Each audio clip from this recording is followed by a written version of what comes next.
না, বিষয়টা হচ্ছে যেভাবে উনি কথা বলেছেন কালকে, যেভাবে বাচ্চাগুলোকে উনি ধমক দিচ্ছেন, হুমকি দিচ্ছেন, থ্রেট করছেন, এটাকে কি বলে?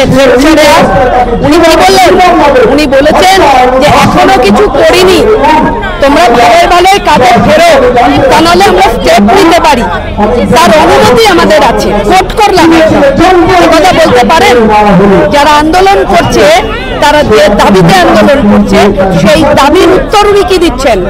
কেন 4 দিন ধরে কোন রকম ভাবে যাতে থাকে সেই তথ্য প্রমাণ লোপাট করা হয়েছে, কেন? তার উত্তর কে দেবে? কেন দেহটাকে দ্রুততার সঙ্গে সৎকার করা হয়েছিল, কেন? তার উত্তর কে দেবে? কেন দেহ ঘিরে একদম ওনার নেতা মন্ত্রীরা কাউন্সিলররা ঘিরে বসেছিল, কেন? কেন বসেছিল? কেন বাবা আর মা তারা হাসপাতাল এবং থানাতে তাদেরকে ব্যস্ত রেখে এক দেহ নিয়ে একদম সৎকার করতে চলে গেছে, কেন? কে দেবে তার উত্তর? সেই উত্তর তো প্রশাসনকেই দিতে হবে, কারণ মেয়েটা তো রাস্তায় ধর্ষিতা হয়নি, মেয়েটা ধর্ষিতা হয়েছে সরকারি হাসপাতালে। মেয়েটি নিজে একজন সরকারি ডাক্তার, ক্যাম্পাসের ভেতর সেমিনার রুমে ব্রুটালি রেপ এন্ড মার্ডার। তার উত্তর কে দেবে? অন্য লোক কে দেবে উত্তর? উত্তর চাইছে বলে আপনি আপনারা সেট করবেন? আজকে বাংলার মানুষ আপনার যে সব দেখতে পেয়ে গেছে, বাংলার মানুষের পরিষ্কার হয়ে গেছে আপনার ভেতরে যে চেহারা। আপনি এই 12 বছর ধরে যেভাবে ধর্ষণকে কখনো বলছেন যে লাভ অ্যাফেয়ার ছিল, কেন বলবেন এই কথা? কেন বলবেন? কে দেবে তার উত্তর?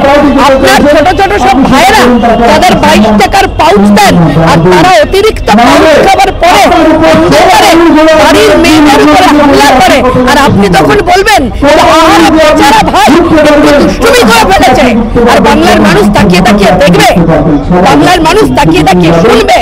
আপনি ভেবেছেন? আজকে আপনার ভাইপো বলছে যে আমরা ধর্নায় যাব যদি সিবিআই না অ্যারেস্ট করে। সিবিআই কেসটা পেয়েছে কখন? যখন সমস্ত তথ্য লোপাট করে দিয়েছে। সিবিআই কেসটা যখন হাতে পেয়েছে তখন বডি যাতে দ্বিতীয়বার পোস্টমর্টম না করা যায় সমস্ত ভেঙে দিয়েছেন, সেমিনারের গায়ে লাগা ঘর ভেঙে দিয়েছেন যাতে কোনোভাবে না পাওয়া যায়। তারপরে তারা চেষ্টা করছে, এবং এটা কি এত সোজা?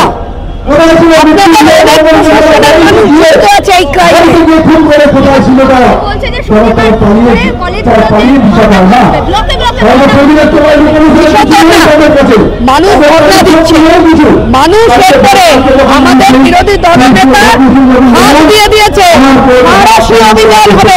বিরোধী দলনেতা বলেছেন একদিনে নবান্ন অভিযান হবে, লালবাজার অভিযান হবে, কালীঘাট অভিযান হবে। আপনি তৈরি থাকুন তার জন্য। আমি আপনাদের সবার সামনে বলছি, আমার মৃত্যু